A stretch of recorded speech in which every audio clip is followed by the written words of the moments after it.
This is the concierge, sir. Hello, everybody, and welcome back to Concierge Confidential. I'm your host, Brian Ortega, and it's a new week, but I actually came up with more questions that I didn't answer on the last episode, where we answered all those silly Vegas questions that you may have had and never wanted to ask or didn't know who to ask. So I am back with more questions to answer for all of you out there. I have a couple updates, kind of like what happened throughout the week, and yeah, we're going to jump into it. So, welcome back to Concierge Confidential. We're doing Silly Questions Part 2, coming up next. Okay, guys, so we are back. Thank you so much for listening to the last episode. Seems you guys really liked that last episode, so I thought I'd come out with more answers for you that you may not know if it's your first time to Las Vegas, or just, general things you need to know. And I want to jump into it. So, but before I get into it, just a couple updates. I've had a lot of feedback on people wanting to know what Mayfair's new show is all about. So I will be going there this week sometime to check it out. Probably like on a... It's probably going to be like on a Wednesday or Friday. Not sure which one yet. No, Wednesday or Friday. Yeah, I think if I said it, I said it. Probably one of those dates. And I'm going to go see and check it out, see what it's like. The food does look like it actually, a lot like the menu itself has remained pretty intact, but I know that I've seen online that they have changed a couple items. So I will be going to check out that and see what that's going on.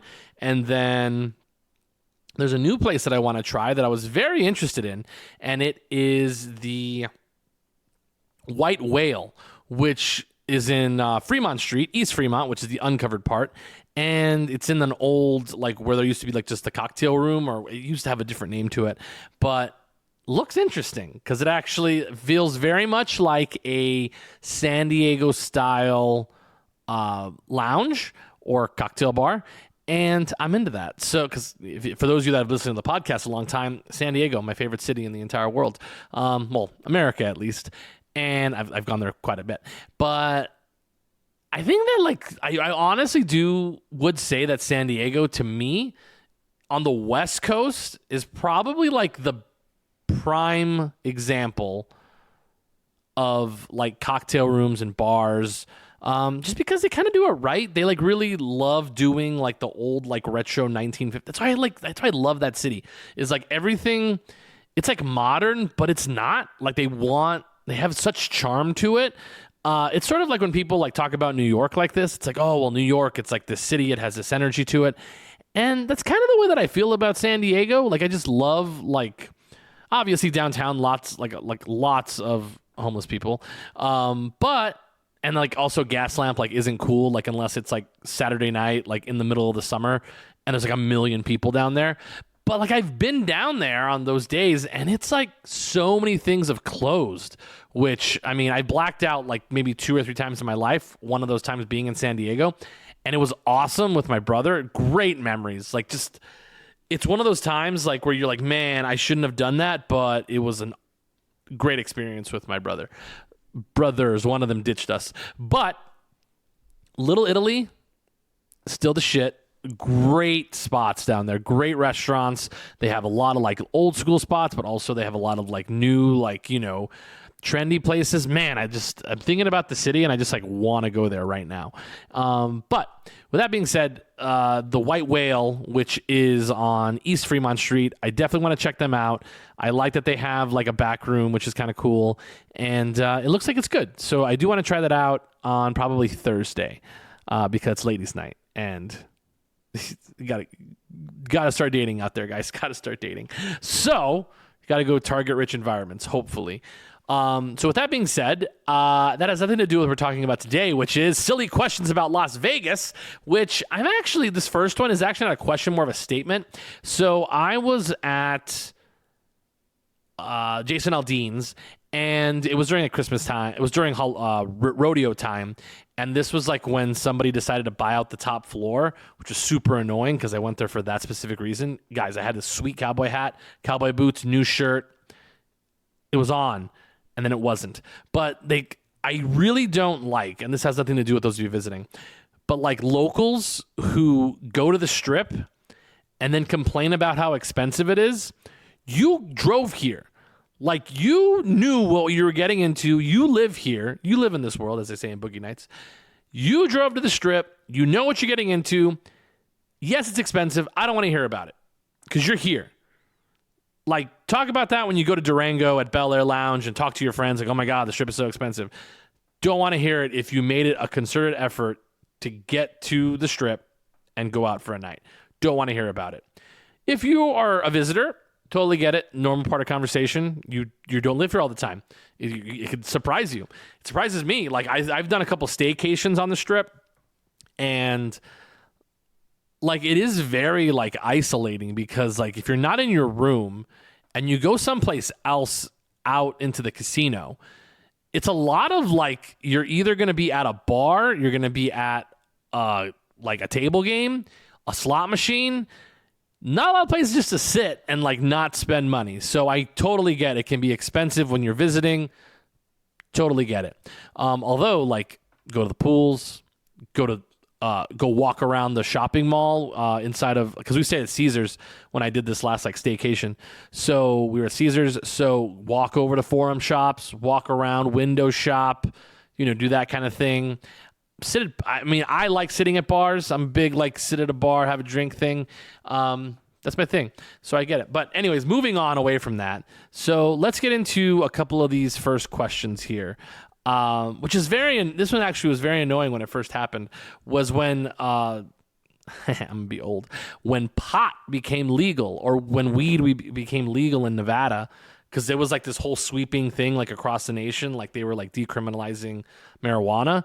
So like people would come to Vegas and be like, oh, like, I can smoke it anywhere I want because it's free, or because it's legal.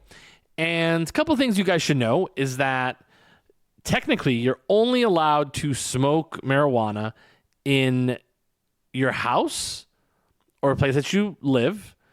Which technically is like not an apartment. Like apartments like don't count because it depends on your apartment if they have those rules. But it's supposed to be only in your house. You cannot smoke it in your car and then drive your car. Can't do that. You can't smoke it in a hotel room because that's a rule. You can't smoke it inside of a hotel either. You also can't smoke it on the street while you're walking around because that's not legal. It's very defined rules. Honestly, I know that most of you guys, if you do smoke weed or whatever you're going to do, you're going to do it anyways. But if you want to be courteous, I would say do it outside on the Strip.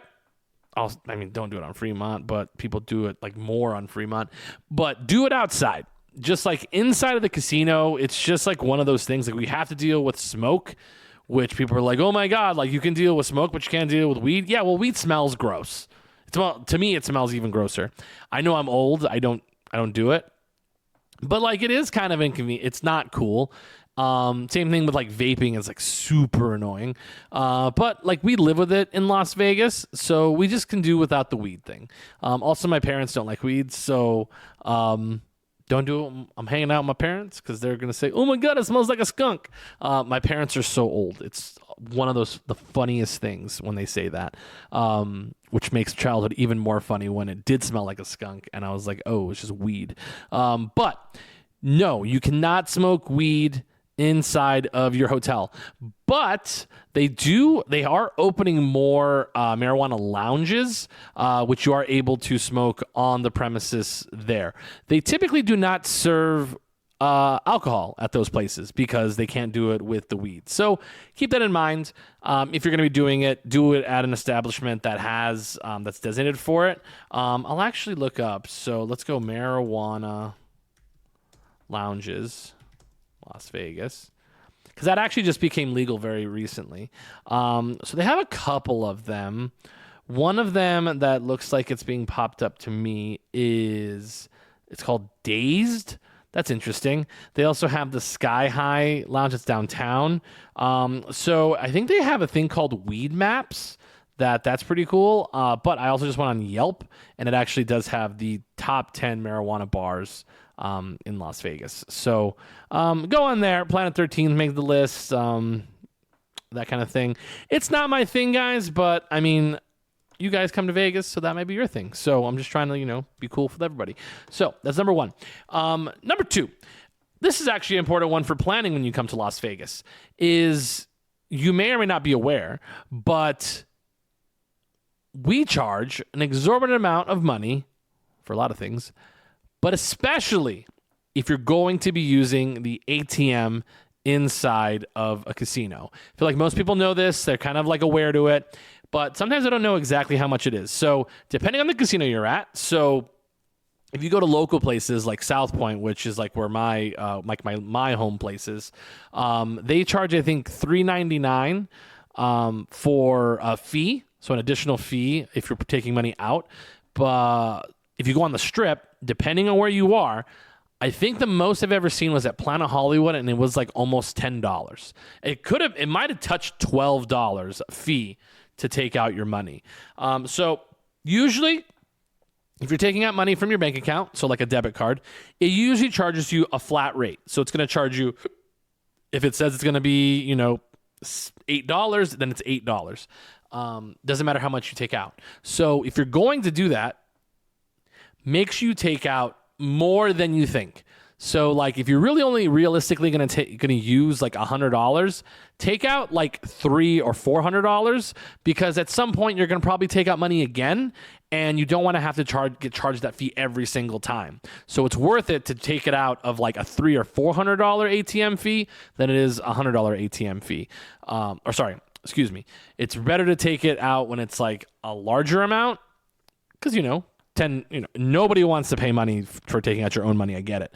But like, if you do take out $100 and they take $8 away from that, you really didn't take out your $100. You know what I mean? So take out more than you think. It's very, very important. More importantly, take out money when you're back home, back in the home state where it doesn't charge you anything extra for bringing your own cash. I know people don't like handling cash like around themselves. Everything's on the phone, everything's a debit or credit card, which is totally fine, like when you're paying for dinner and drinks and that kind of thing. But it is like a real thing that like when you're visiting Las Vegas, you're going to notice there's a lot of cash changing hands, like actual physical cash, because a lot of our services are cash businesses. And when I say a lot of them, I specifically mean the cage cashier and the table games and gambling. Still can't do it yet. You can't put your debit card or your credit card into a slot machine. I didn't cover this on the last episode, which I probably should have, but all of our table games and our slot machines are cash only. So make sure you have actual cash money to exchange for chips, or if you want to put it into a slot machine when you come to Las Vegas. And again, I recommend you do that back home. So like I would say put aside a budget. I would, the average budget, for those of you who are wondering, when people come to Las Vegas to gamble, is between $400 and $600. That's sort of the budget that people bring to usually gamble in Las Vegas. So go ahead, go inside of your bank, get an envelope, put it aside, be like, this is my, budget, and then take it with you. Should you leave that money in your safe? That's a good question. I would say it is usually safe to put money in your safe. But if you're somebody who wants to be a little bit more, what's what I'm looking for? A little bit more secure with your money, then I would suggest, taking it with you wherever you go, in a purse or whatever. Obviously for international guests, you might be bringing over a passport and such. I would recommend you bring your passport because, especially if you're out of this country, because we do check IDs. That's another big one, is that just because you look old enough doesn't mean that we're just IDing you for alcohol. A lot of our casinos, the real reason they have to verify age for nightclubs, for gambling, for bars, of course, purchasing alcohol, or purchasing anything, to be honest, is Las Vegas is a very popular city for fraud. So you get a lot of people who have, somebody else's credit card, or you get a lot of people who've stolen identities and they come to Las Vegas and they pay for all these things. That's why we typically require you to show your ID when you check in to the hotel, when you are purchasing show tickets. We usually verify ID for extra verification and that kind of thing. I know it's sort of an inconvenience. Even when you pick up tickets, like that was a really big one that people get the most annoyed about, is that, let's just say John Smith was coming up to pick up his tickets for a show, but Jane Smith, his wife, bought the tickets on her credit card under her name. We technically weren't allowed to give him the tickets. Like, she had to be there. Did I give them the tickets because I'm cool like that? Of course I did. Because then I would play it up. I'm like, oh, like, well, you're supposed to wait for your wife, but you look cool. Like, same address. It's cool. And then, there we go. It's, again, so nobody gives away your tickets, and also so nobody steals your identity. That's a really, really big deal. So for us, like, the actual form of ID was lax. Like, I remember I was working at the High Roller, which is the big giant Ferris wheel, and this guy showed me, I was like, I need a photo ID for the credit card.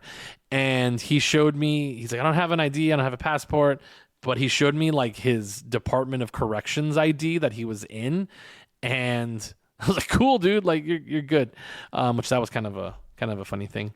But I would take your passport to most places. One place in particular, Circa, which is downtown in Las Vegas, downtown on Fremont Street, they require you to show ID every time you go into the property because they are a 21 and over property specifically. So it has to do with, their liquor license, their gaming license. And once you're inside, they never check your ID again. So it is really important to take your ID everywhere you go in town. I know, ladies, you guys change out your purses for different events. Your ID should be at the top of your list of things that you take with you, because if not, then things can get real dicey. Because guess what, ladies? This is specifically for the ladies.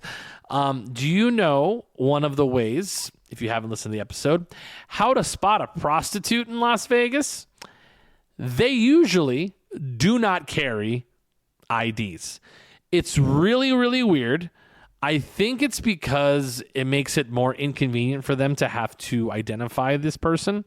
And who knows? They sometimes will have prior, not indictments, but prior run-ins with law enforcement.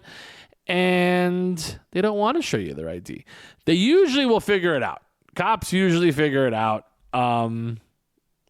So it's just a deterrent, essentially. But yeah, most prostitutes do not take their ID with them, most places. Just a fun fact. So bring your ID wherever you go. So on the topic of gambling, we did the cash thing. I did that. The other question is, it's like, I've never gambled before. I'm coming to Las Vegas. Blackjack should be the go-to, right? It's kind of funny that I always tell people this, is that blackjack on the very surface is an easy game. Closest to 21 without going over, as long as you count to 21, you could play the game. 17 is the magic number where everybody has to stop. Where the dealer has to stop, and so on and so forth. And that sounds easy. Closest to 21 without going over. But there are so many strategies. There's a strategy to playing blackjack, and so many different ways to play inside of that strategy that it actually is one of the games that people get yelled at the most. Because everybody always thinks they know more than everybody else. But that is the one game that I see people have the biggest problem with that actually deters them from wanting to gamble. So what I would recommend is go on YouTube, give yourself 20, 30 minutes, and learn the basics of craps.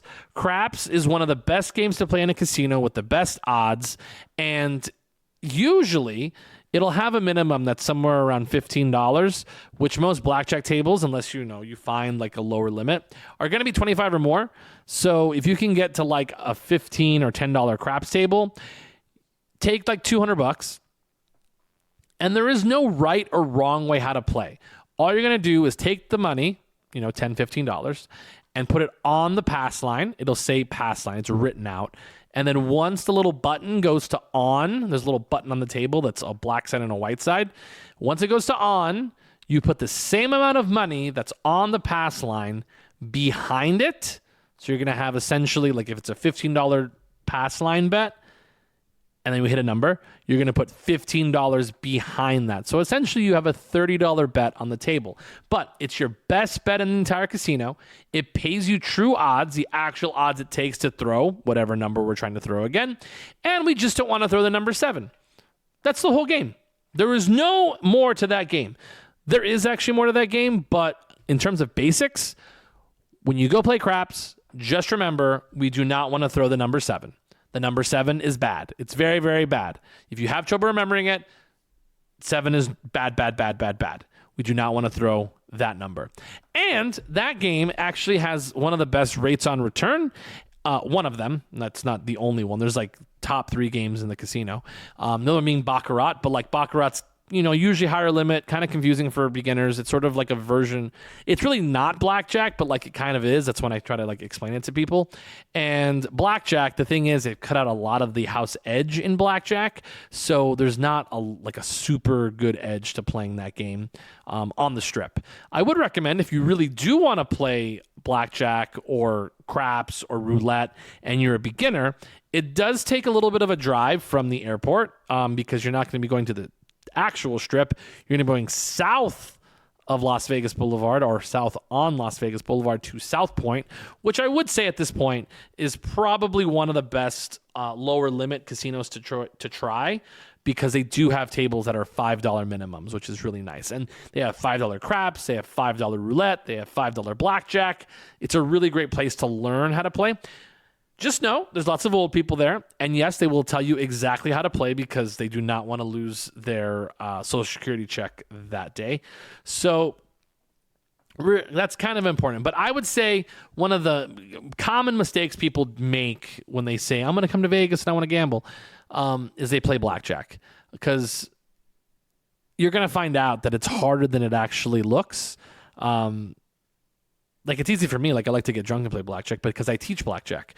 But for somebody who's never played before, it's a lot of pressure every single time to make a decision. In craps, you're just throwing the dice and hopefully a good number comes up. That's all you're worried about. Roulette is really not a good game. Roulette, people always like gravitate towards, and I get it. It's a very easy game. You pick your favorite number between 1 and 36, and hopefully it hits. But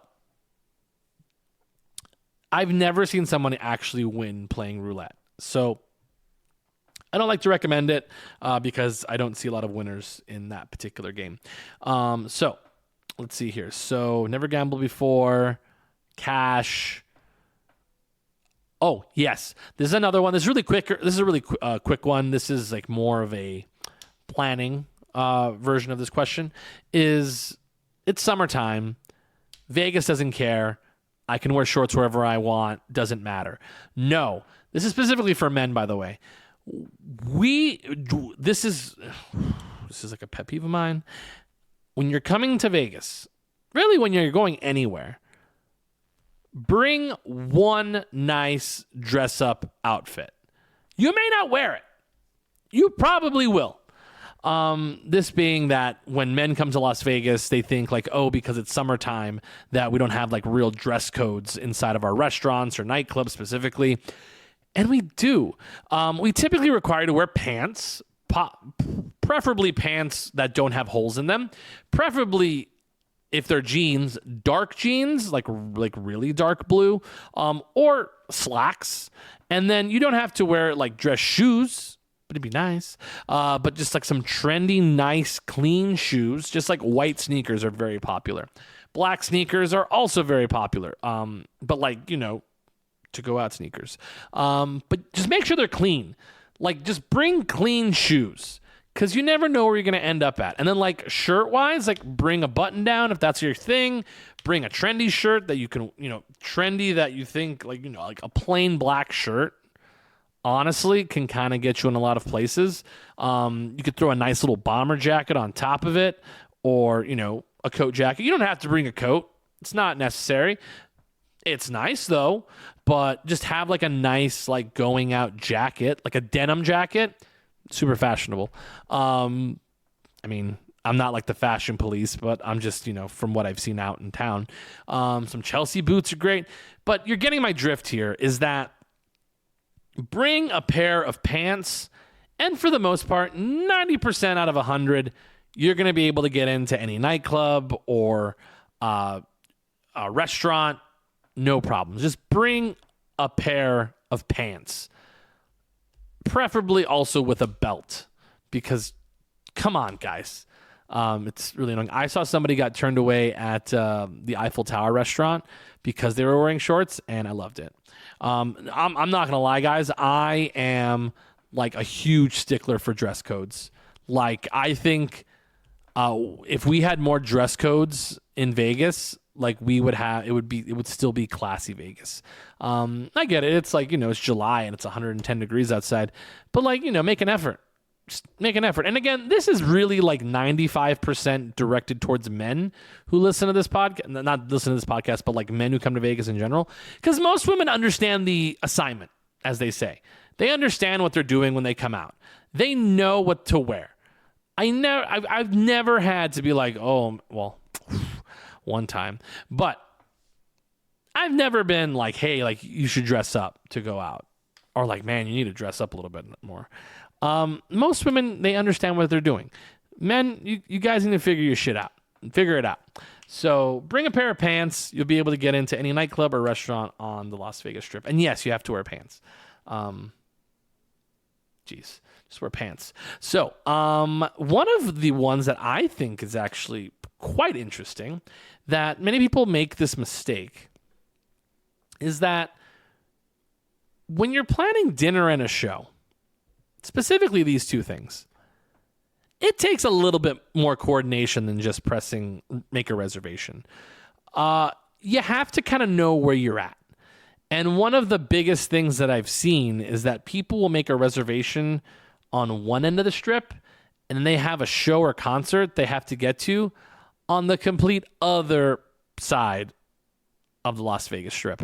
So, for example, I was going to the Ed Sheeran concert, which was like in September, I want to say, and they canceled it right before the show. But anyways, so I was parking at Park MGM because I didn't want to park in Mandalay Bay. I had to walk and get to like Allegiant Stadium, right? So I have a family friend, the Gonzalez's, and they really love Catch, which I think Catch is still open, and they really wanted to go to Catch. But it's like, Catch is at the Aria. So that would require us to have to get back in a car or get back in a taxi or an Uber and then drive back towards Allegiant, where then you would have to walk if you're not going directly to Allegiant Stadium, which nobody ever does, and then have to walk over the bridge to get there. It's super inefficient. And I'm all about efficiency. I'm all about like planning like along the route. And I think like 70% of people actually do this, but you got to think, flow. You got to think about like, okay, if I'm here, how long is it going to, if I'm at spot A, how long is it going to take to get to spot B? So no, or yes, anything is possible, but is it convenient if you want to go to have dinner at the Mandalay Bay at one of those restaurants like Libertine Social or something like that, and then go to the Sphere for an 8 o'clock, 8:30 showtime? Let's just say you make the reservations at 6. That doesn't give you a lot of time. They give you 2 hours, and if you're sitting with 4 people, you may not make it. So my big thing is that make sure when you are planning to understand the Strip may only say it's 4.5 miles long. I think it's 4.6, 4.5 miles long. It is not that close to each other. Like, there's traffic on the Las Vegas Strip on the weekends, so it could be a very long drive when you're trying to get to other parts of the Strip. If you're with somebody who's wearing heels, they are not always the most comfortable places to walk, especially outside.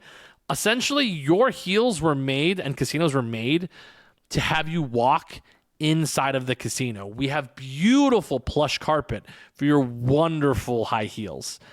Not so much on the street. That is concrete, my friends. And also, what do you call that? Oh, stairs. Lots of stairs when you go on certain parts of Las Vegas Boulevard. So I would say the biggest thing, if you're going to be doing dinner and a show, to plan ahead, to look at a map. My favorite thing to do is like I'll look at a map if, like, let's just say the restaurant isn't inside of where the theater is. Like when I used to go to a lot of shows at at the Venetian, I was always excited because Venetian always had different restaurants I wanted to try, and I really focused on having dinner at the restaurant where the show is located.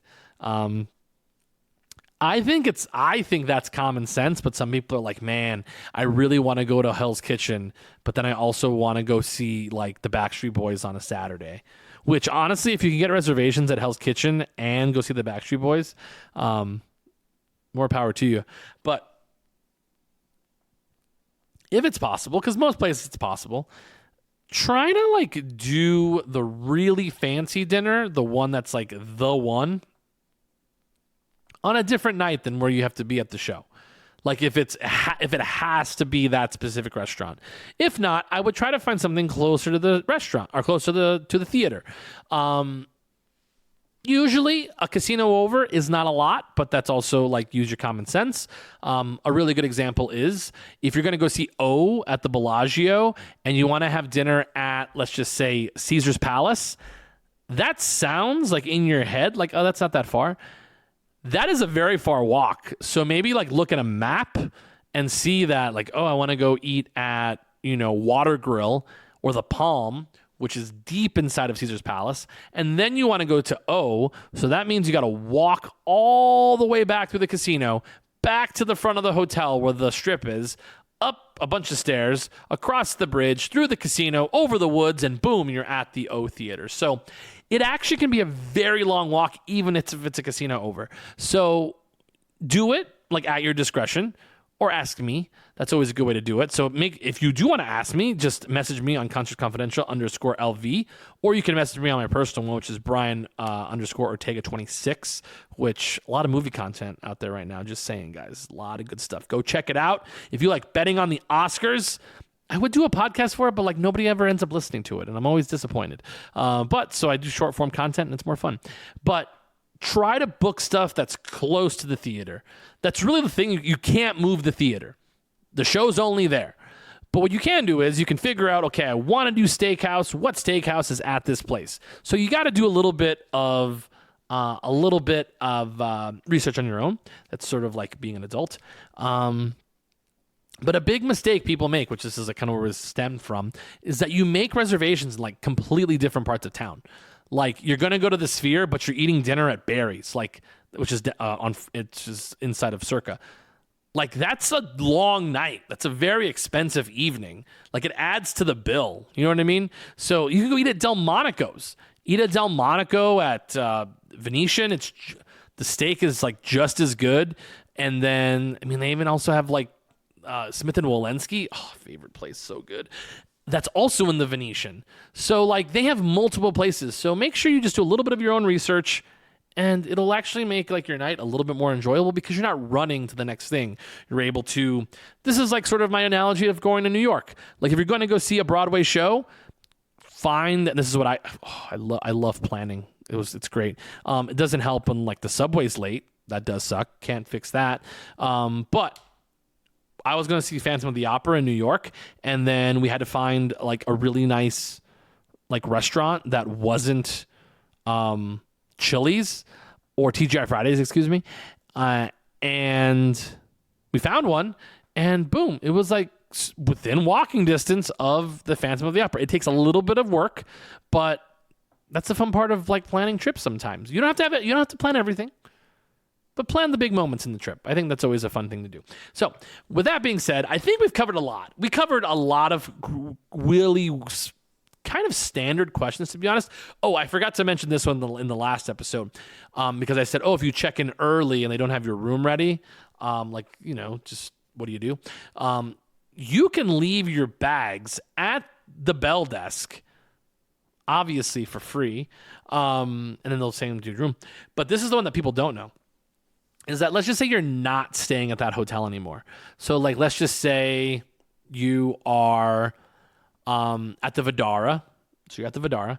And then you end up going to like the Aria for, to gamble, and you still have your bags with you. You can take your bags to the Aria bell desk and say, we're just storing our bags until our flight.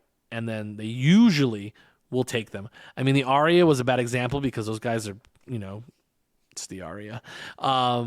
Be careful what I say. But most of the time, most casinos in Vegas will keep your bags so then you can go gamble. And it actually is because it actually keeps the casino floor clear. And that is why they like to take them. And that means that, hey, you got to come back here at least to pick up your bags. So you might spend a little bit more money here. So make sure, use the bell desk, and they will store all of your luggage for you. So for this episode, we are done. I did go to an 80s diner, by the way, which I meant to talk about at the beginning of the episode, which is located next to UNLV, which was a blast from the past when I walked over there. But it's, I think it's called the Best of the 80s Diner. I went there and I tried the club sandwich. It was fine. And this place is called Back to the 80s Cafe and More. They also have a bar on the inside, which is cool. Is this place worth going if you are visiting from out of town? I would say no, it's not. But if you're a local and you want to have like kind of a fun little spot, it's fun to check out, especially if you're a UNLV graduate. It gets you back to the university area, and it's kind of fun to walk through the bookstore. So that was this week's episode of Concerts Confidential. Hopefully you guys enjoyed it. Make sure you check out with us later in the week with a new episode. Again, I'll be going to Mayfair Supper Club this week at some point, Wednesday or Friday.